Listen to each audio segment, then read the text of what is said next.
Neat जो ख़ूबसूरत कलमकार नसीर कलमती बलोच कलम खणे थो। के माण्हू तारीख़ थियनि था।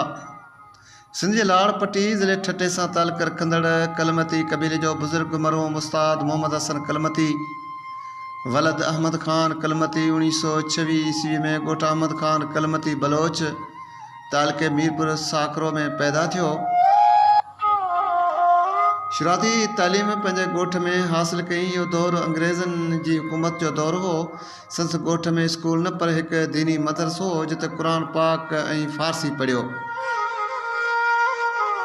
उन्हनि किताबनि में आमदना, दुआयो, करीमा, पदनाम, नाम हक़, इतकाना, मंज़ूर गुलिस्तान, ज़ुलेखा, सिकदर नाम फ़ारसी जा किताब पढ़ियो। उनखां पोइ सिंध जे मशहूर आलिम दीन मौलवी अबू बकर ज़ंगियानी जे मदरसे में दाख़िल थियो जिते अरबीअ जा किताब इरशाद ऐं सिर्फ़ भाई पढ़ियई। उनखां पोइ ॻोठ हाजी मोहम्मद सिद्दीक़ चना जे ॻोठ जे मदरसे में उस्ताद मरहूम मोहम्मद सिद्दीक़ शोरो वटि पढ़ियो। उनखां पोइ वञी हैदराबाद जे मशहूर मदरसुल उलूम में अटकल 3 साल तइलीम हासिल कयईं। उनखां सवाइ कराची जे मदरसुल उलूम में मशहूर हाफ़िज़ मोहम्मद सादिक खॾे वारे जी ज़ेर निगरानी 3 साल तइलीम हासिल कयईं। उनखां पोइ दादू ज़िले में जीवन शाह मस्जिद जे भरिसां मेमण मोहल्ला में अरबी अदब जूं ख़ूब मुतालो कयईं। पाण हैदराबाद जे ओरनेटल कॉलेज में पढ़ियो। इहो कॉलेज मरहूम अली अकबर शाह जी निगरानी में हलंदो हो जेको तिलक चाड़ी जे क़रीब वाक़िअ आहे।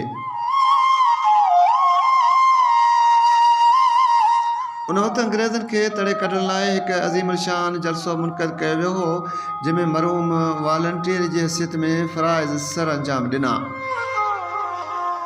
जलसे में सिंध जूं नामवर आलिम दीन शख़्सियतूं शरीक थियूं। मैट्रिक पास करण खां पोइ जामे अरबिया कॉलेज हैदराबाद में अरबीअ जो उस्ताद मुक़ररु थियो। तंहिं 1953 ईस्वी में हाई स्कूल साकरो में अंग्रेज़नि जो उस्ताद मुक़ररु थियो।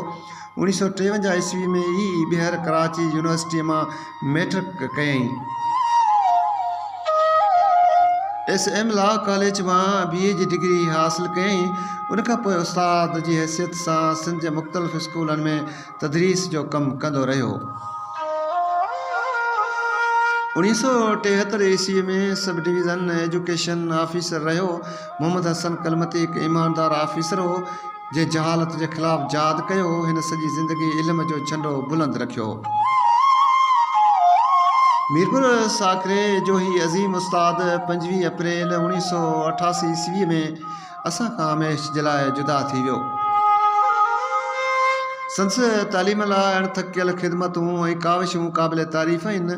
संस अहिड़ो किरदारु जेको अॼु बि हिन ख़िते में सुरख़ुरू आहे। इहो ई सबबु आहे जो असां हिन अज़ीम इंसान खे पंहिंजे सुहिणनि लफ़्ज़नि सां ख़राज तहसीन पेश करे रहिया आहियूं।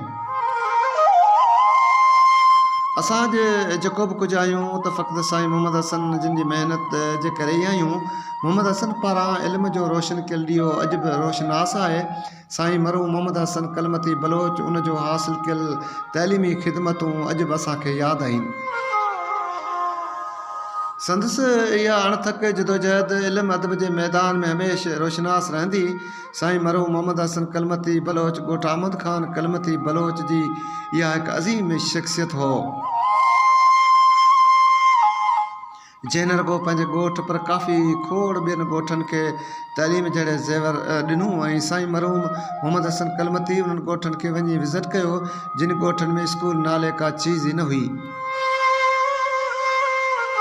उते साईं मरहूम पंहिंजी मदद पाण उन्हनि ॻोठाणनि खे मस्जिद स्कूल ॾेई उन्हनि स्कूलनि खे सरकारी स्कूलनि जो दर्जो ॾियारियो।